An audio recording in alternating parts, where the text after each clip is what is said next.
Un régulateur 7805 est un circuit intégré utilisé pour maintenir une tension de sortie constante, très proche de 5 volts, indépendamment de la tension d'entrée, à la sortie du régulateur. La régulation est importante pour alimenter les circuits électroniques qui nécessitent une tension spécifique pour fonctionner correctement. Les deux derniers chiffres du régulateur indiquent la valeur de sortie du régulateur. Ainsi, le régulateur 7805 délivre 5 volts en sortie. La tension d'entrée peut varier de 7 volts à 32 volts.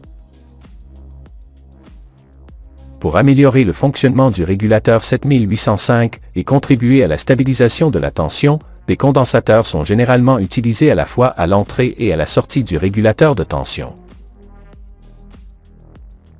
Généralement, le régulateur 7805 est responsable de fournir au capteur de climatisation une tension de 5 volts, en plus d'alimenter les contrôleurs de la carte électronique.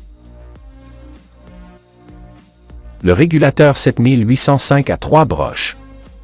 La broche 1 est connectée à la tension d'entrée, qui dans de nombreux circuits électroniques de climatisation, a une valeur de 12 volts, provenant d'un autre régulateur, dans ce cas, le 7812. La broche 2 est la masse ou la terre du circuit régulé. La broche 3 est responsable de fournir la sortie régulée de 5 volts. Voici quelques étapes pour diagnostiquer le régulateur 7805. 1. Allumer la carte électronique et connecter un multimètre en mode de mesure de tension continue, DC. 2. Placez la sonde positive, rouge, sur la broche 1, entrée, du régulateur 7805.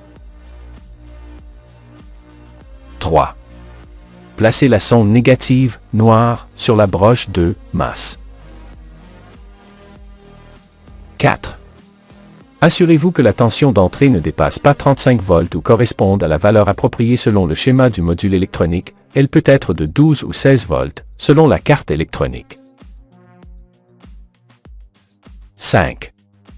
Avec le multimètre, placez la sonde positive sur la broche 3 ou la sortie du régulateur. 6. Placez la sonde négative sur la broche 2 ou la masse.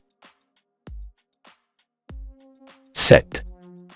La tension de sortie devrait être proche de 5 volts. Si elle est significativement différente, le régulateur pourrait être endommagé. 8. Vérifiez les connexions et assurez-vous que les condensateurs sont en bon état. 9. Si le régulateur chauffe trop, vérifiez la connexion du dissipateur de chaleur.